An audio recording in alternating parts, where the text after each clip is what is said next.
Hi friends, welcome to Telugu defence news.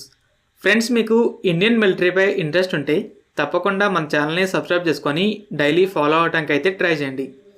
ఇక first అప్డేట్లోకి వెళ్తే, American media channel Bloomberg Chinese rocket ఫోర్స్పై US intelligence report గురించి ఒక న్యూస్ని పబ్లిష్ చేసింది. ఫస్ట్, రాకెట్ ఫోర్స్ అంటే చైనీస్ కన్వెన్షనల్ అలాగే న్యూక్లియర్ మిసైల్స్ని హ్యాండిల్ చేయడానికి ఆర్మీ, ఎయిర్ ఫోర్స్, నేవీలే కాకుండా ఇంకో సపరేట్ డివిజన్ ఉంటుంది. అయితే ఆ మీడియా రిపోర్ట్ ఏం చెప్తుందంటే, ఈ రాకెట్ ఫోర్స్లో చాలా మిసైల్స్ ఫ్యూయల్కి బదులు వాటర్తో ఫిల్ అయి ఉన్నాయి. ఇవి పవర్ని షో చేయడానికి లార్జ్ నెంబర్స్లో మిసైల్స్ని చూపించడం కోసం మాత్రమే ఉపయోగపడతాయని చెప్తుంది. అలాగే వెస్టర్న్ చైనాలో ఉన్న కొన్ని మిసైల్ సైలోస్ అనేవి రెగ్యులర్ మిసైల్ సైలోస్లా ఫంక్షన్ అవ్వవు, ఇవి డమ్మీస్ అని చెప్తుంది. చైనీస్ రాకెట్ ఫోర్స్లో జనరల్స్ చేసిన కరప్షనే దీనికి కారణం. షీ జిన్పింగ్ వాళ్ళని రిమూవ్ చేసి తిరిగి రాకెట్ ఫోర్స్ని స్ట్రాంగ్గా చేయాలంటే కొన్ని సంవత్సరాలు టైం పడుతుంది. కాబట్టి ఈ దరిదాపులో లార్జ్ స్కేల్ మిలిటరీ ఆపరేషన్స్లోకి ఇన్వాల్వ్ అవడానికి చైనా ధైర్యం చేయదని యుఎస్ అఫీషియల్స్ నమ్ముతున్నారు. జనరల్గా చైనాలో అమెరికన్ ఇంటెలిజెన్స్కి బాగా ఇన్ఫ్లుయెన్స్ ఉందని చెప్పొచ్చు. చైనా దగ్గర ఆల్రెడీ DF-17 సర్వీస్లో ఉందని తెలిసిందే.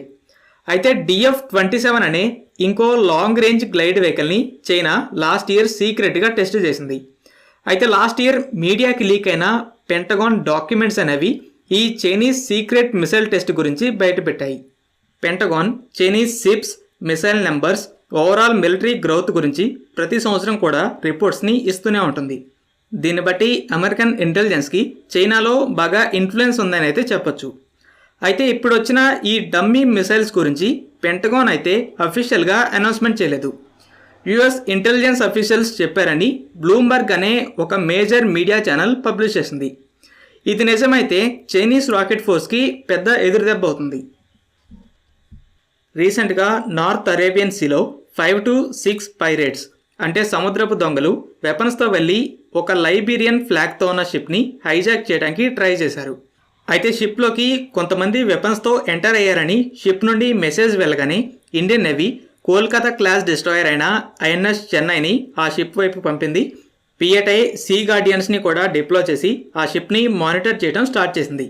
అయితే ఈలోపే Indian navy elite force MARCOS ఆ షిప్లోకి వెళ్ళి స్మోక్ని స్ప్రెడ్ చేసి సర్చ్ ఆపరేషన్ని జరిపారు. కానీ ఆ షిప్లో పైరేట్స్ కనపడలేదు.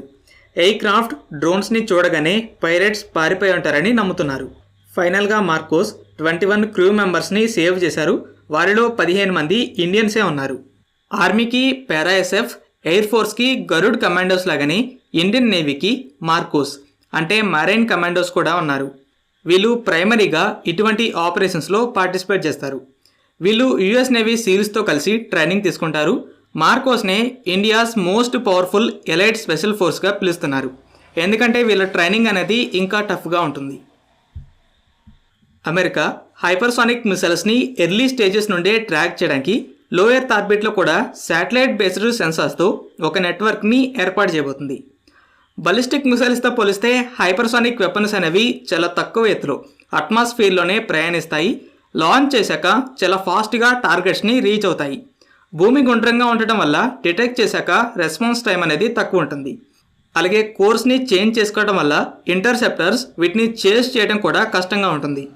అందుకని చాలా కంట్రీస్ హైపర్సానిక్ డిఫెన్స్ సిస్టమ్స్ని డెవలప్ చేస్తున్నాయి. America glide phase interceptor, glide బ్రేకర్స్ని డెవలప్ చేస్తుంది. GPIని అయితే 2029లో డిప్లాయ్ చేయాలని ప్లాన్ చేస్తుంది. మామూలుగా బలిస్టిక్ మిసైల్స్ విషయంలోనే రెస్పాన్స్ టైం అనేది తక్కువ. అందుకే ఎర్లీ వార్నింగ్ కోసం చాలా లాంగ్ రేంజ్ రెడార్స్ ఉంటాయి. అమెరికా, రష్యాలకైతే జియో స్టేషనరీ ఆర్బిట్లో ఇన్ఫ్రారెడ్ శాటిలైట్స్ ఉంటాయి. హీట్ని బట్టి ముందుగానే మిసైల్ లాంచ్ని డిటెక్ట్ చేస్తాయి. అయితే హైపర్సానిక్ మిసైల్స్ అనేవి లో ఆల్టిట్యూడ్స్లో ఫ్లై చేస్తాయి కాబట్టి వీటి కోసం లో ఎర్త్ ఆర్బిట్లో కూడా అమెరికా శాటిలైట్స్ని డిప్లాయ్ చేయబోతుంది. టెర్మినల్ ఫేజ్కి వచ్చేసరికి అయితే మెనూవర్స్ని బాగా పర్ఫామ్ చేస్తాయి కాబట్టి లాంగ్ డిస్టెన్స్లో ఉన్నప్పుడే వీటిని స్టాప్ చేయాలి. గ్రౌండ్ బేస్డ్ రెడార్స్తో పాటు స్పేస్ బేస్డ్ సెన్సార్స్తో కొంచెం ఎర్లీ స్టేజెస్ నుండే ట్రాక్ చేస్తే హైపర్సానిక్ మిసైల్స్ని ఇంకా బెటర్గా స్టాప్ చేయొచ్చు. ఫ్రెండ్స్, ఈ వీడియో మీకు నచ్చినట్టయితే లైక్ చేయండి. అలాగే మరిన్ని ఇంపార్టెంట్ డిఫెన్స్ అప్డేట్స్ కోసం మన ఛానల్ని సబ్స్క్రైబ్ చేసుకోండి.